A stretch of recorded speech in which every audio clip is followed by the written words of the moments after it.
আসসালামু আলাইকুম, সবাই কেমন আছেন? তো এই যে আমি বাজার থেকে আসলাম, তরমুজ নিয়ে আইছি। এই আমার ছেলে হইতেছে তরমুজ খুব পছন্দ করে। গতকালও আনছি একটা, আজকে হইতেছে দুইটা আনছি, ছোট ছোট দুইটা 100 টাকা।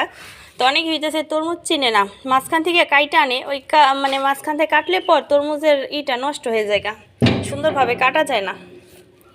এই যে আমি মানে তরমুজ কিনলে কিন্তু মাঝখান থেকে কাটি না, আমি তরমুজ কিনি। এই পর্যন্ত কিনছি, আলহামদুলিল্লাহ সবগুলাই খুব ভালো হয়েছে। আর আমি তরমুজ চিনেই কিনতে পারি। তো অনেকে হইতেছে তরমুজ চিনে না, তো এই যে আজকে হইতেছে একটা বইলা দিই যে তরমুজ চেনার উপায়।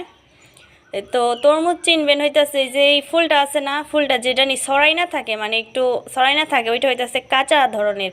আর যেটা এরকম একদম ছোট্ট হয়ে যায় ওইটা হইতেছে পাকা তরমুজ। আর হাতে নিলেই বুঝবেন যে তরমুজের আকার অনুযায়ী কতটা ভার।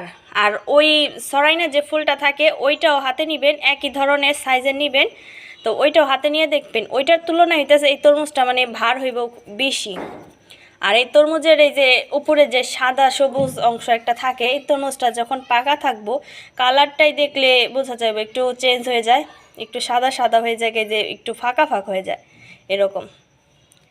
তো অনেকে হইতেছে তরমুজ চিনে না। আর আমি যেই তরমুজটা ধরি মানে দামে বনে না, লোকেরা মানে ব্যবসায়ীরা বলে কি আপনি তো ভালো তরমুজ ধরছেন, এটা কম দামে তো দেওয়া যাইব না। আজকে ওই তরমুজ দুইটা আনছি, তো ওই লোকটা বলতেছে যে ভালো দুইটা নিছি, বলতেছে যে বাড়িতে কাইটা খাইলেই বুঝুম যে ভালো। আমি বললাম যে হ্যাঁ আমি ভালো দেখেই নিছি। এই পর্যন্ত যে কয়টা তরমুজ কিনছি আলহামদুলিল্লাহ সবই ভালো হয়েছে। আর কারো মানে বলতে হয় না যে আমার একটা ভালো তরমুজ দেখা দেন বা তো আমি নিজেই তরমুজ হইতেছে দেখা তারপরে কিনি তরমুজ।